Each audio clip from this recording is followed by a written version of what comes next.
Welcome back, Officers of the Republic. It's your course on Honorable Police Chief APGAINS. Today we're talking about teams that I think are going to be the most important teams this 3v3 season based on changing of what the 3v3 defense is going to look like for a lot of people. Obviously, there's been huge increases in defense over the last 3 or so months for many, many players. We're talking some light speed, some other factors, and these are the teams that I think are going to help you guys be a little bit better. Now, obviously, you're not going to be able to farm these teams over the course of this 3v3 season because teams take forever to farm.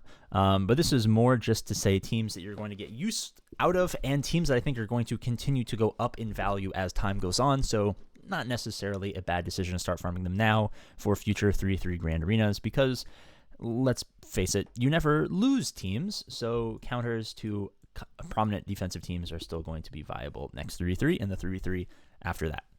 So let's actually pull them up here. First is pretty obvious. There's a unimaginably gargantuan increase in the total number of Rays, and GLs are immensely more annoying in 3v3 than they are in 5v5 because a lot of GLs that are easy to beat in 5v5, like Ray, like JML, can become quite annoying just because you don't have the total number of characters, the total number of attacks, calls to assist, synergies, stuff like that. And one of the very few useful, not super highly, resource intensive Ray counters in 3v3 is still Starkiller.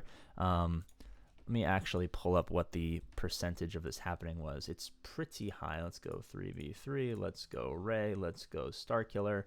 It's 83%, and we're talking about 3,000 total battles. I'm talking about like 5,000 total battles. This is including Ben Swolo. So I wouldn't be like, oh my god, they have Ben Swolo. APGAINS is going to make it much harder.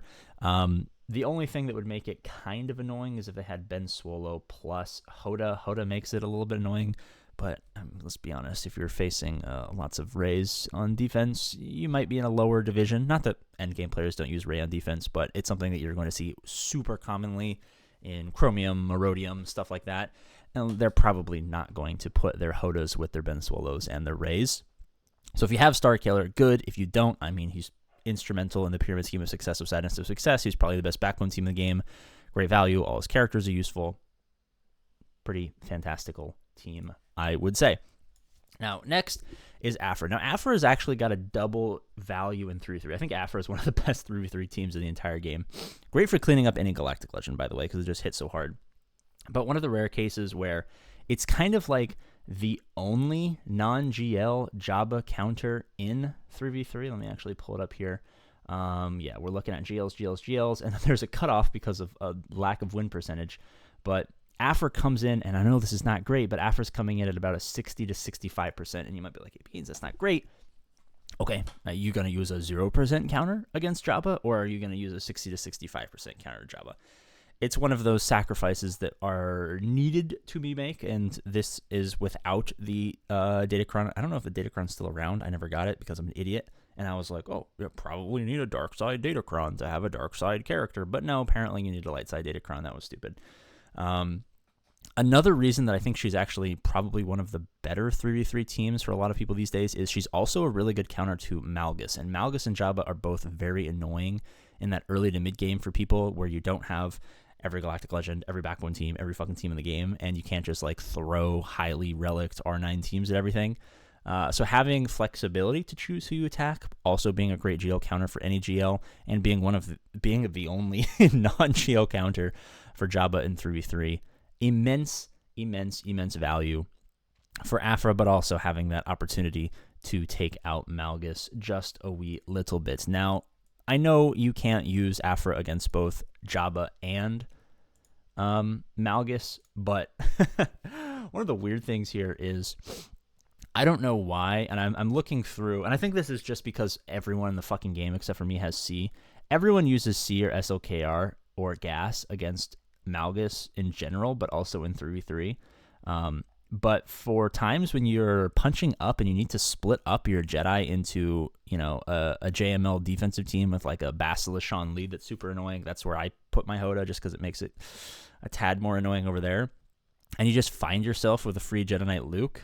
A lot of people put him on defense, but saving him for offense, giving him either HOTA or Mace Windu, depending on where you put your HOTA. You can put it with Rey, or you can put it with Rey. You can put it with JML. It's 50-50. I kind of scout out my opponent, and actually it's going to be super useful being able to use the Cube GAC Scout tool, because now I'm going to be able to know what my opponent is likely to do as far as teams they save for offense and teams they put on defense. So if I see they tend to put a particularly annoying team on defense, I might save the HOTA with the Jedi Knight Luke to take out the Malgus. If the Malgus team they put on defense is not looking that great, because a lot of people just consistently put Malgus, I'll be able to see. I'll probably flex that HOTA over to JML or Rey on my defensive front and get a little bit of extra value there. Click the link in the description, join the Patreon. You can, in fact, use the cube to scout your GACs and win more. It's great. Oh, yeah. But just also being able to take out pretty much anything with this team. I think these are probably 3 of the highest value mid-game teams that you're going to find, and then Tebow, in the 3v3 Grand Arenas, especially because of the influx of Reys. And a lot of people are now capping off Jabbas. I've seen a big uptick in total number of Jabbas in the game. And then especially with Leviathan being out for 6 months, 9 months, time doesn't really mean anything to me anymore. You're going to be able to have a couple of extra Malgus counters in there as well. Now, a special little bonus for you guys is, let's pop on over to ships. I've noticed, let me actually pull this up. I've noticed that the number of people with Leviathans is not dramatically jumping. Let's actually pop in over here.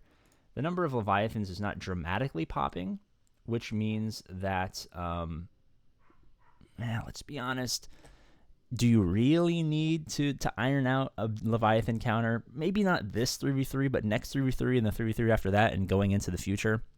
I actually think it's going to be incredibly important to have a off-meta Leviathan counter. And the reason I say 3v3 instead of just generally 5v5 is 3v3s are oftentimes stalemates because everyone just goes crazy GLs on defense. So if you can break through top zone and get to ships and clear out ships, it's going to be really annoying for your opponent to do the same.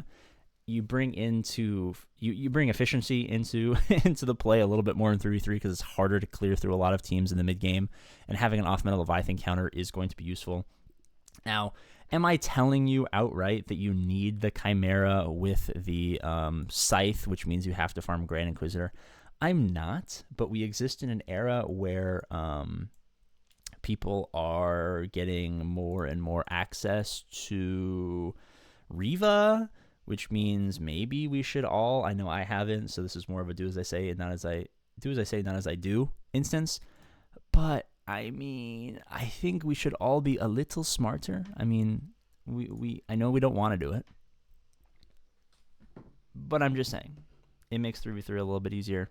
It makes 5v5 a little bit easier. It makes Fleet Arena a little bit easier. Maybe we should start farming Inquisitors. Maybe that's a video for another day. Okay, I'm going to go watch, hopefully, the Ravens beat the Chiefs. I don't know. This video is going to come out tomorrow, so you'll know.